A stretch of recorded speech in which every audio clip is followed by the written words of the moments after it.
প্রাণপ্রিয় বন্ধুরা, আজকে একটা ব্যতিক্রম ব্লগে আপনাদেরকে স্বাগত জানাচ্ছি। প্রাণপ্রিয় বন্ধুরা, ধৈর্য নিয়ে ব্লগটি শেষ পর্যন্ত দেখবেন।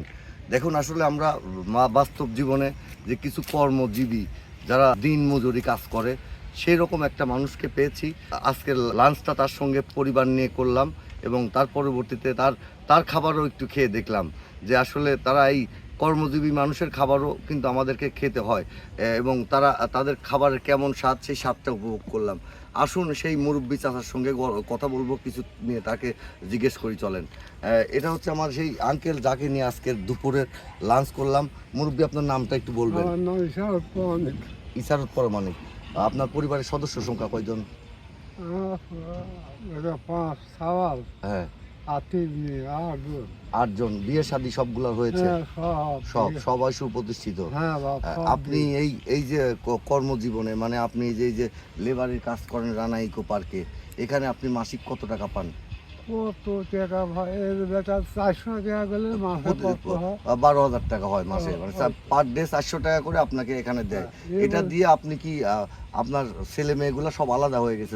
আমার ছেলে মেয়ে সব আলাদা। আমার দুটো লাতিন খাওয়া দাওয়া আর একটা খাওয়ার হেরো খায়, শেষ হয়ে গেছে, মানে নেশা করে শেষ হয়ে গেছে। হ্যাঁ, তাকে আমার খাইয়ে তাকে আপনাকে খাইতে দিতে হচ্ছে এবং এবং আপনার ওয়াইফ আল্লাহর রহমতে দুনিয়াতে আছেন এবং এই সংসার 5 জনের সংসার। এই সংসারটা এই বয়সেও আপনি দেখভাল করছেন। আপনার কত বয়স চলতেছে? এই বাবার বয়স আছে 82 বছর বয়সেও সংসারের ঘানি টানতেছেন। এই 82 বছরের জার্নিটা কেমন ছিল আপনার? বাবা সেই ভালো ছিল এবং যা কিছু আছেন এইগুলা নিয়ে আপনি সুখে আছেন। হ্যাঁ, এখন খালি ছোট ছেলেটা পথভ্রষ্ট হয়ে গেছে, আর বাদ বাকি সবগুলাই সুপ্রতিষ্ঠিত। সবগুলো একটা সব দিতে আসবে। আমি এমন হয় আজ মঙ্গলবার শুক্র রবিবার চলে যাবে। এই যে এই জার্নিটার অনেক দুঃখ বেদনা ছিল। আপনার এই জার্নিটা আপনার সহধর্মিনী কি ভূমিকা আপনার জীবনে রাখছে? সুখে দুঃখে পাশে থাকছে? হ্যাঁ, সুখে দুঃখের জন্যই তো আমার তুমি তো আমার সওয়াল। হ্যাঁ, তুমি যে আমার বেকার আমার খাওয়ালি। না, এটা খাওয়ানোর কথাটা বড় ব্যাপার না বাদান, কান্নার ব্যাপার না। এটা ব্যাপারটা হচ্ছে যে রিজিকটা নির্ধারণ হয় উপর আল্লাহর তরফ থেকে। আপনি 81 বছরে, আমার বাবা চলে গেছে ধরেন 64 বছরে, আপনি এখনো 81 বছরের সংসারে ঘানি টানতেছেন এবং সংসারের ত্রাতা হয়ে আছেন যে আপনি এখান থেকে আর্ন করে নিয়ে যায় সংসার চালাচ্ছেন। এটা কিন্তু অনেক বড় প্রাপ্তি। এইগুলা করে নিজের মনের কাছে শান্তি ফিল করছেন এখনো, এবং দিন শেষে বাসায় গিয়ে ভালো লাগে। আসো রুতি, আসো। এরকম একটা লাতিন আছে আপনার? আমার ছেলে মেয়ে, আমার সংসার, আমার সাথে এই যে খাওয়া দাওয়া হলো, এই জন্যটা আমার ওসিলা না, এটা ওসিলা মাত্র তার, একমাত্র তার ওসিলায়। তার প্রতি কৃতজ্ঞ থাকবেন এবং ভালো মানুষের সঙ্গে থাকবেন, মানুষের পাশে থাকবেন, মানুষের উপকারে আসবেন। সেটা অর্থ দিয়ে নয়, পাশে থেকে এই কাজটা করে দেবেন এবং আমার জন্য দোয়া করবেন। আপনার জন্য শুভকামনা। ইনশাল্লাহ আপনার এই জীবনে আপনার সঙ্গে আমার দেখা হয়ে ভালো লাগলো।